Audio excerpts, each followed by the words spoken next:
তখন থেকে স্বপ্ন দেখেছিলাম স্বপ্নের আহসানুল্লাহ ইউনিভার্সিটিতে ভর্তি হব।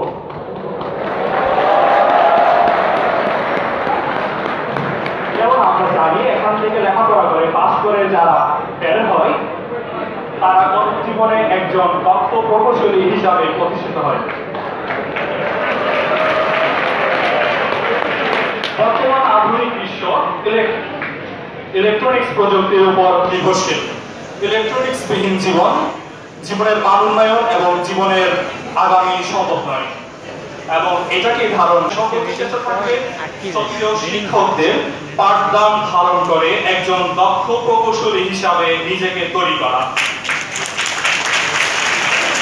এবং একই সাথে একজন ভালো মানুষ হিসাবে গড়ে ওঠা, যাতে আমাদের মাধ্যমে সমাজ ও দেশ উপকৃত হয়। পরিশেষে আমার সহপাঠীদের প্রতি আমার আহ্বান জানতে চাই, যাতে আহসানুল্লাহ বিজ্ঞান ও প্রযুক্তি সুনাম ধরে রাখতে পারি এবং নিজেদেরকে এই ঐতিহ্যবাহী বিশ্ববিদ্যালয়ের ইতিহাসের সেরা ব্যাচ হিসাবে তুলে ধরতে পারি।